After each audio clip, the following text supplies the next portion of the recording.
My guest on this week's episode of Suds Search is Tony Wright, founder and CEO of WrightIMC. Tony is a veteran digital marketer, a past president of DFW SEM, an adjunct professor at Texas Tech, a columnist at Search Engine Journal, and a popular conference presenter. You may have heard Tony speak at Pubcon, State of Search, SMX East, and Affiliate Summit. I'm going to start our conversation by asking him some questions about a presentation he delivered at this year's Pubcon Florida. The presentation was a playbook for post-pandemic digital PR and reputation management. Tony will discuss his 5-part plan for avoiding a reputational crisis online. I'm also going to ask Tony a little bit about a column he wrote in Search Engine Journal titled "Google Ads is not for small business anymore. Here's why." Tony argues that if a business can't spend at least $3,000 per month on Google Ads, the program simply doesn't work anymore. What should small businesses do instead? Stay tuned for Tony's suggestion. Grab something cold to drink and join me for a conversation with Tony Wright. We'll chat about why you need to do digital PR proactively. We'll talk about the unique considerations for reputation management in a post-pandemic world. And I'll ask Tony what it means for his company to be on Moz's Recommended List again in 2021. All right, Tony Wright, welcome to Suds Search. How you doing? I'm doing great. Thanks for having me. We're happy to have you on, another proud representative of the DFW SEM community. Yes. And so it's great to talk to you. I wanted to start our conversation with a Pubcon talk you gave, which I feel like gets more topical by the day. It's like even more than I think when you probably created that deck. Basically it asks the question, this is the post-pandemic world. We're seeing a new wave of COVID cases, hospitalizations, deaths, the return to many of the policies from 2020. For businesses interested in protecting and improving their reputation, I don't know, the road seems even more fraught than it's just completely fraught with danger. How would you describe the current mindset of businesses who you work with in this post-pandemic world? Sure. I think your quotes around post-pandemic, by the way. Yes. Yeah. It's definitely, I think the one common factor is fatigue from just everyone. It doesn't matter what business you're in. This is, it's, we're going on 2 years of just basically everyone in crisis mode, and it's everyone's tired. But I think, there are some of, especially the people that I talk to, that are actually doing very well in the pandemic, but then there are others that are just devastated from the fact that people aren't going out. People, the hospitality and travel industry is absolutely devastated. Yeah. In fact, I had, before the pandemic, I think I had about 7 or 8 travel clients, and we've got 2 now. Mm-hmm. They've just cut budgets. They've cut back on everything. Now I'm hoping that they'll return someday. But, for instance, with a client that was they work with the cruise lines to do excursions, and they just pretty much shut down their business because obviously cruises are still not, going, and people that aren't buying excursions. So it didn't matter how well we were doing from a search perspective, right, to sell the product. Well, fascinating. Well, I want to go through this presentation. I know there's other things I want to talk to you about, so I wonder if we could do it quickly, but I think it's worth covering. So there's this great quote in your presentation that trying to do PR in a crisis is like trying to eat a salad during a heart attack. In other words, it's too late. It's already happened. Mm-hmm. There's 5 major components to your plan. As I said, I want to try and leave some time at the end to ask you some other questions, but the first suggestion you have is to monitor your brand and key personnel.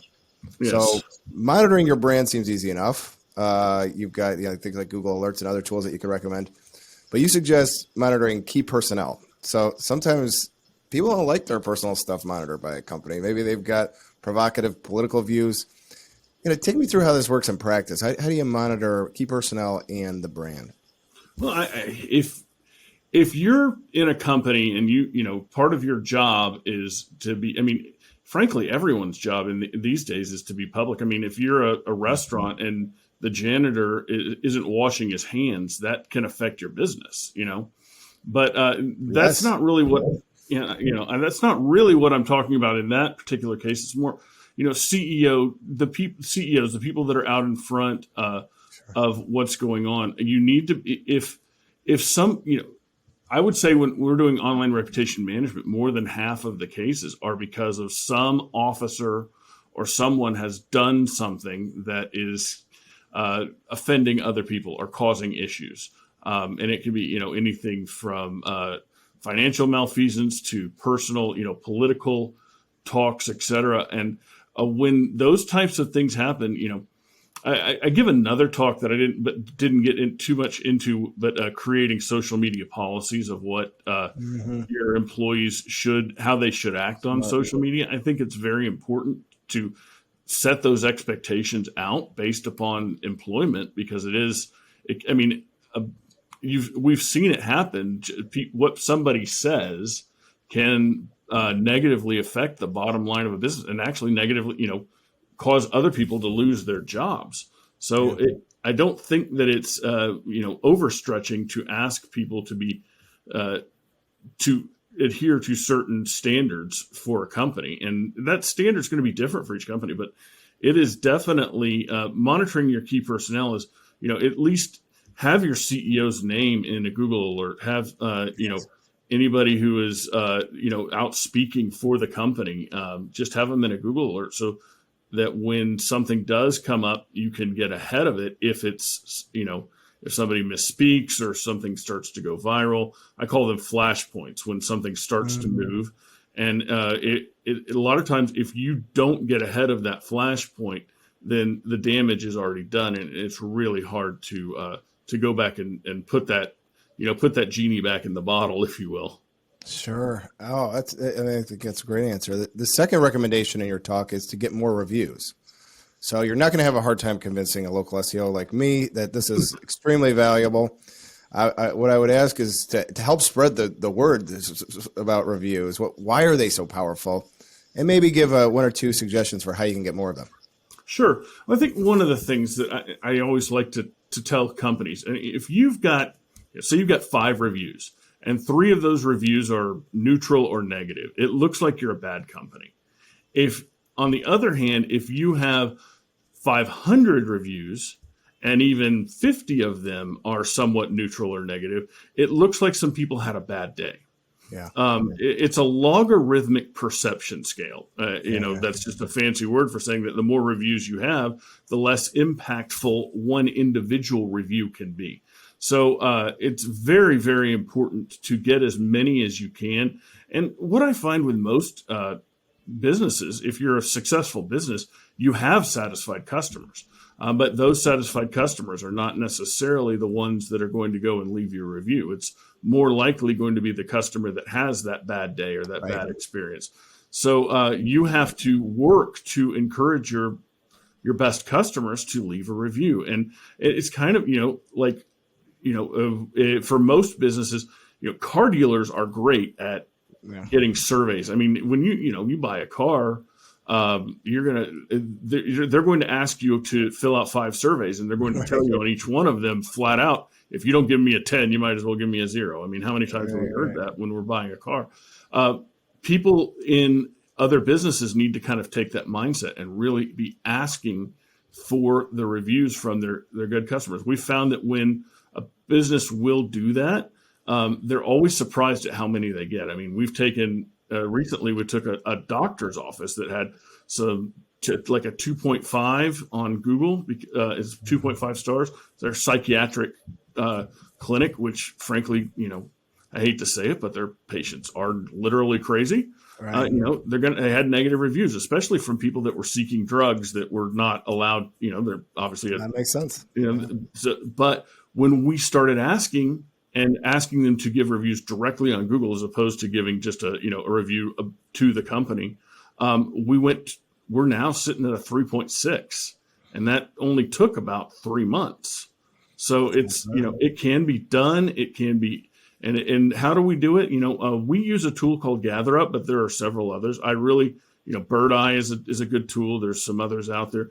I would look for tools that create processes for getting reviews as opposed to the tools that just, place reviews for you. You really need to create a process for getting reviews, because if tools change, tools shift, and and you don't want to be dependent upon the tool for your reviews. And you also, frankly, there are terms of service issues that, just placing reviews can get you into some hot water. So I always like to create a process, and tools help facilitate that process. I'd say I would second your recommendation to Gather Up. I think it's great, and people who made that tool are outstanding too. So, absolutely. I want to go. The next recommendation on this list was to tell your story, and then I think to tell it often. So to tell it many times over. So unless I'm mistaken, I believe this has to do with owning the SERP for your brand name, making sure that nothing lousy shows up there. Take me from like 30,000 foot view, which is I'm now convinced. I think this is a great idea. Some businesses who could be hit with a crisis are very small, or they could be nonprofits. Right. How do you recommend a business who has a small budget actually do this? Well, I think that it's very much boots on the ground PR, public relations, just talking about what you're doing.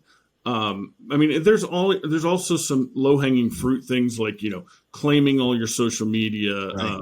Creating an actual official social media handle that you use consistently across the board, et cetera. But frankly, it's just talking about what you're doing and getting that out there. And it doesn't have to be out there and, you don't have to get a USA Today story. You can get the local blogger to talk about how you donated food to the food pantry, or get the food pantry to even say, thanks to Joe Schmo for giving us, for bringing in a big donation of food, those types of things, because you want to have positive items when people are searching your name. And it's not always necessarily just even because it's going to be promoting business, but if a crisis does hit, when a crisis hits a blank slate, if you don't have anything out there, the crisis is going to win. And all of a sudden, when people are, we see it with B2B companies a lot. Something negative will happen, and then all of a sudden, like we have one right now, and I'm not going to say who it is, but they have a lawsuit pending against them because of some things that happened. They hadn't done anything, and for the it took us 4 months to really start even seeing some impact of what the things we were doing, because they had nothing. We were starting from scratch, creating a content strategy, having to do all of these things. Whereas this company has been for years donating stuff to their local charities, and they just never talked about it because they didn't feel, they didn't feel like, oh, we don't want to toot our own horn. Well, I kind of say, if you're not going to toot your own horn, nobody else is. But you need to be putting your story out there, and you need to be putting out there often, so that when people do search for you, they find those things. But more so for when inevitably, every business has crises. Every business has things that happen. You're somewhat protected. You're never completely protected. If USA Today or the AP puts out a story about you, it's probably going to show up. But if that's surrounded by all the positive things you do, you can create a perception in the SERPs that you're a good company. Yeah, and then I think this next tip will dovetail nicely into that. It's about courting influencers. So now we're getting into the realm maybe more of social media. You have a quote that says, "When crisis hits, you need friends." How do influencers fit into your crisis management plan? Sure. The thing there are influencers within your field, no matter what your business is. And you need to find and identify those and create a relationship with them. And the relationship it needs to be mutually beneficial. You're providing those people with stuff, you're in the industry. You should keep up with what's going on, tell them what's going on, give them some, tips that are not necessarily just about your company. So that, so when something does come down the pike and they know that you're a reliable resource, a lot of times, instead of just posting rumors, they'll come to you and talk to you. But the other thing is that sometimes they'll even come out and defend you because that you've been good. And it's really important to create those relationships with the influence. Most people are either scared to do it or don't want to take the time, because it does take time. Yeah. And, I always say, like here, we're, doing a virtual beer is a great idea to do that with an influencer. Just talk to them. But when the pandemic is over, or when you can, breaking bread with someone is absolutely one of the best ways to solidify a relationship and get somebody on your side. Awesome. Well, the last thing, this is my last question about your Pubcon talk, and then we'll kind of shift gears. The last tip is to create a response workflow. I wonder, there's a concept you talk about called the Streisand effect in this talk. I wonder if having creating a response workflow and then actually using that workflow is an effective way to avoid the Streisand effect. So I guess the question is, what is this concept, the Streisand effect, and how might the creation of a response workflow help? Sure. The Streisand effect is basically just being very careful to not create more problems than with your response than are already out there. The story comes from Barbara Streisand had a home that she didn't want people to know about, I guess. Right. Some people, a guy took some pictures, some aerial pictures of the home, and posted them in a very obscure architectural magazine. Barbara Streisand got upset about it and sued this photographer for doing it. Well, very few people had seen these pictures until the lawsuit became public. Right. And then all of a sudden, everyone saw the picture. So she actually created the opposite of what she wanted. It's like a boomerang. Yeah, exactly. So, but it can happen. And, I've seen some of the worst ORM cases I see are when somebody says something negative about a company, and then the CEO of that company goes in and tries to defend it, or an employee or somebody tries to go in and defend themselves, because then all of a sudden you've created more content for the SERPs, you've pulled attention to the complaint, somewhat legitimized the complaint, especially if you're being defensive instead of actually trying to solve the customer's problem, et cetera. And that's why it does get important. It becomes important for creating that workflow. Who's going to respond? Who's your key person? What are you going to do to quickly and efficiently disseminate information during a crisis? And you need to have that workflow in place before a crisis strikes, because, we used to, I think a lot of people know that my background is, I was in public relations, and I ran the crisis communications for American Airlines during 9/11. So I've got a lot of experience in this, but back then we had crisis plans, which were basically the giant phone books of everything that should happen. Those don't work very well in today's world because there's just too many variables. And even then, we didn't have a plan that where we could get where planes were grounded, because every plan had somebody going on site. So that was an issue. But if you create a response workflow, then it's more of, okay, we can respond to things as they come, but we need to know who's going to respond, how we're going to make those decisions, how we're going to quickly disseminate information, et cetera. And it needs to be flexible. But at the end of the day, it's more about understanding each team member's roles and responsibilities. Well, interesting. And I think the whole talk was great, Tony. And I think especially just very topical. You've got the timing right for what we're dealing with in small business world. So I want to shift gears to a search engine journal column you had. I think it came out in August with a provocative title. It was "Google Ads is not for small business anymore, and here's why." You point out that at your agency, and as you interacted with other agency owners, the return on ad spend for people spending under $3,000, I think is the number you targeted. Mm-hmm. It's noticeably worse than it was, a year or two ago. Yes. Basically, what's going on? Why doesn't Google Ads work for small businesses? Well, a lot of it has to do with how Google has shifted and pushed people to different types of ads that are more geared towards Google optimizing the ad, as opposed to the advertiser actually creating the bids, et cetera. Google will now basically take your ad. You can even set a target. You can set a target CPA. You can do all of these things to make things a little bit more efficient. The problem with doing that is Google has to be fed. It has to have data in order to optimize to those places or to those metrics. So it is difficult for Google to get that data without spending $3,000 a month. And part of the other problem is because Google is optimizing this. Well, they're pulling in brands with bigger budgets to show up in queries that they probably weren't showing up in before because they were not looking at those. But Google sees this could be a good CPA, so they insert that into a local listing. They insert that ad into a local listing. Then all of a sudden, you're competing with Walmart as opposed to, you may not have been competing with Walmart in the past. And Walmart has, millions and millions of dollars. If you can't pull in $3,000 a month, you don't get that data. You don't show up you don't get the reach. I mean, at the end of the day, Google Ads is still reach times frequency, right? Even though you're hitting people who are searching for something mission wise, you still have to get it to those people. And they don't buy on the first time. It's reach times frequency. And if you can't spend the money to get that reach, then you're just wasting money, and it takes that long for Google to optimize. And so my team and I were extremely frustrated because we have a lot of people that we were able to show success to a few years ago.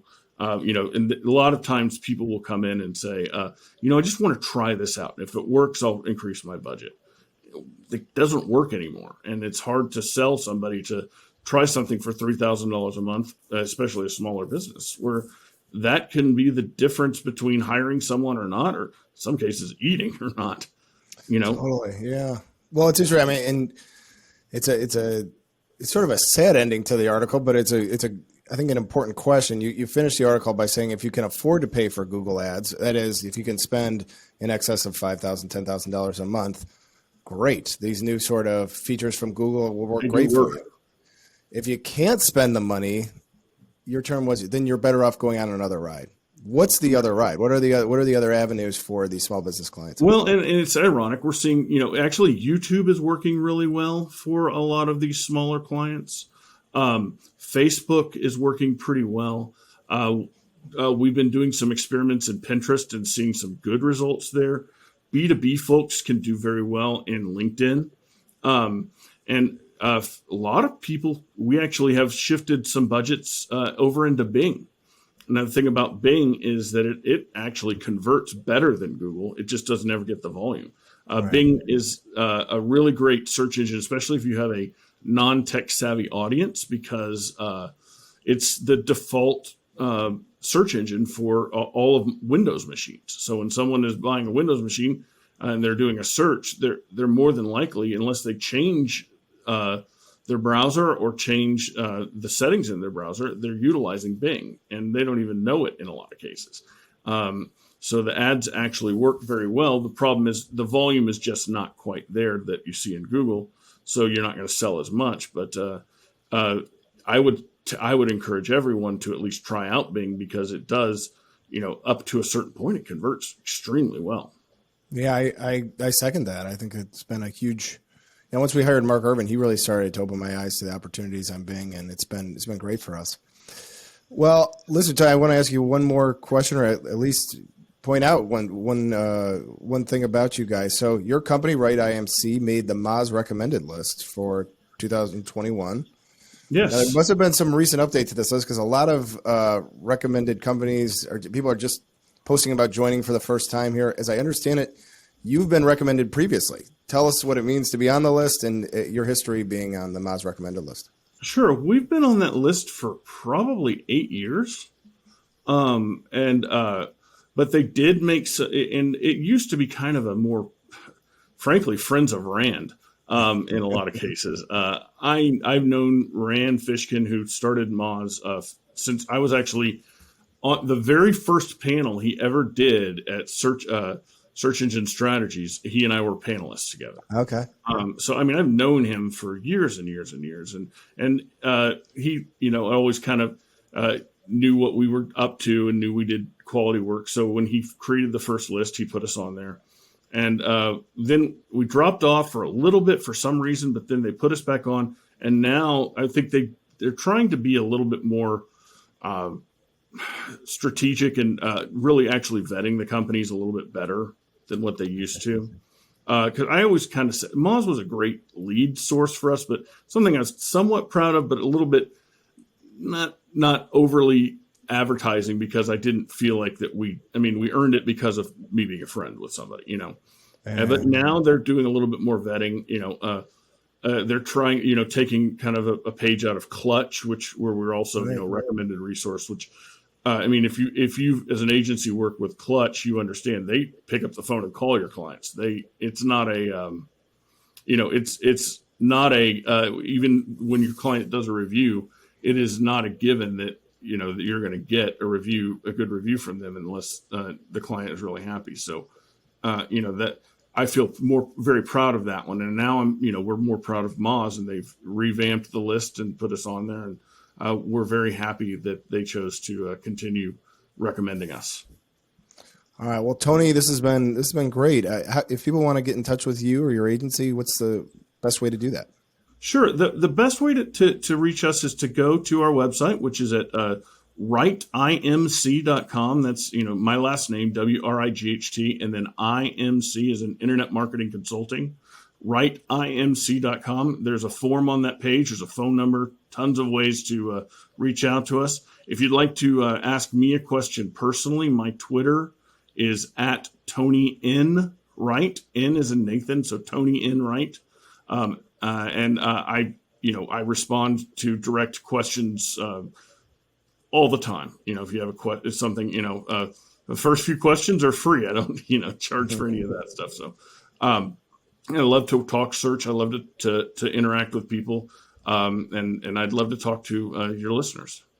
Awesome. Well, I plan to be out your way, sometime in the fall. So it'd be great to do this in person sometime soon. But for now, I'm going to sign off, Tony. I'll give you a virtual cheers. And for everyone listening, we'll be back next week for another episode of Suds Search. Cheers. Thank you.